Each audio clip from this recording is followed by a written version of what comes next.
But that package we came out of.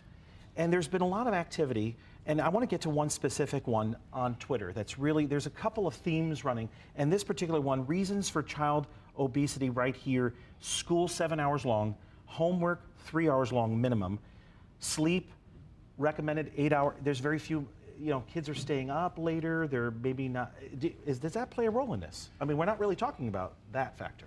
Well, I think one thing we talked about earlier, which touched on the education piece, is if you look at our policy, education policy, with No Child Left Behind, we're really in this high stakes testing mode. So schools in the past used to have students take gym class. You'd have multiple gym classes. Okay. Now they're really focusing on content areas like English and math. Sure. So they're cutting back on PE classes. So you have kids who graduate from high school who've only taken one gym class in 4 years. Wow. And I think an issue with that is that you learn some of the best habits that I learned were when I was younger. Sure. So I had a class where I learned how to lift weights. I had a class where I learned how to run. I had a class where I learned, team sports. And if you look at, right. If you hear so making it a habit, you're saying in school, that's interesting. I mean, you almost kind of agree with that statement.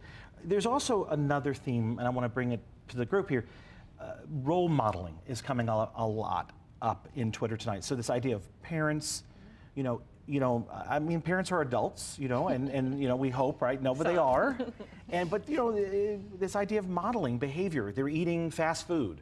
They're, because there are schedules. I know even, I saw your Facebook post, Sarah. Yeah. We have this society, we're moving fast, so sure. We're on the go. So No, I mean, I think absolutely, yeah. I think if as parents you eat healthy and the only snacks you have in your house are like cut up avocados and grapes and your child grows up with that for 12 years, then yes, most likely the only influences would be outside influences. I think for me as a parent and, with a toddler, it's kind of like, and I think all this is true of all parents, and especially if you work, is time. It's like time and resources.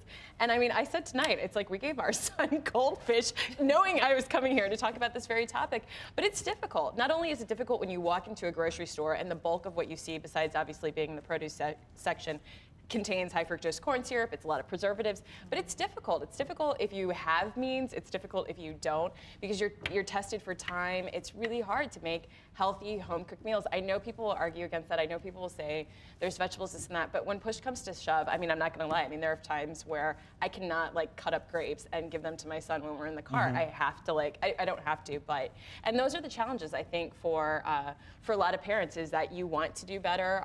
Some can't, some don't think about it, but it's challenging. It's challenging.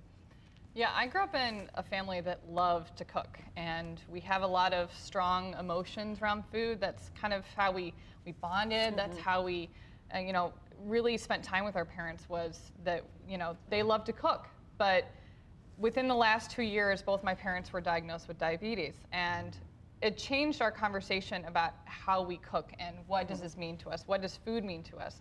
And are people equipped with the right kind of information? Because there's so many different types of messages out there about what's healthy, what's not healthy.